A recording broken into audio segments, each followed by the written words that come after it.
it's important to actually ask the person the question, are you thinking about suicide? It's a hard question to ask people, and people often don't ask that question. And it's important to make sure that your hunches are correct.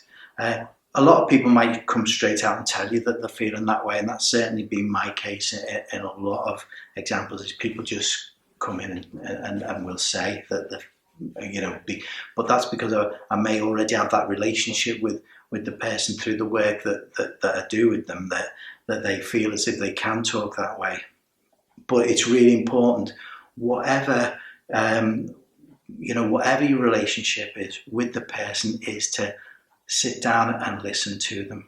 Listen to what their responses are, not try to talk them out of it or try to reason with them straight away. Of course, it's a case of just listening, because that experience of being heard and have those feelings listened to can be really important to helping the person to move from those thoughts. And then it's important, once you've asked all the open questions such as who, what, when, where, those kinds of questions, is to move on to questions that may be a bit more practical. Just how serious are they? Have they made any plans?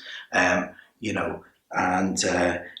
kind of access do they have to the means of suicide, which might tell you whether this is something that is imminent or whether it's just something that they're thinking about and it's just an expression of how they're feeling. And another important thing to talk about is what kind of support they have. Do they have family, friends they could talk to? Are there groups that they attend that they could talk to somebody and let other people know as well? Because the more people that know how they're feeling, the more people there are who can support that person.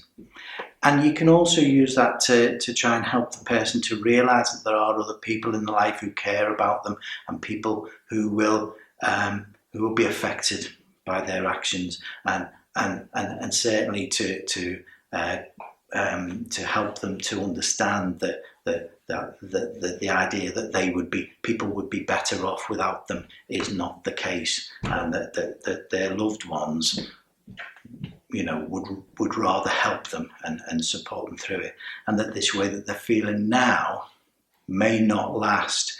It's not going to be there forever. That things do change and things get better. You can help the person to put in place a safety plan, things that they can do if they're feeling that way. If things get really bad, who can they talk to? Who can they ring? What can they do before they take any action to implement any thoughts of suicide they may have? And it's really important to make sure that they've got phone numbers of support services, places like Samaritans that are on call 24 hours a day, so that no matter what time of day or night it is, that they can get in touch with somebody, and make sure that they know that they can ring or contact you when it's possible for you to be available for them to follow up on how they're feeling.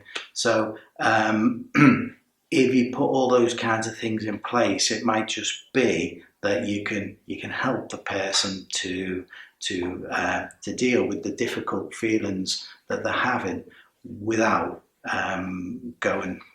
taking those steps that they're thinking about taking.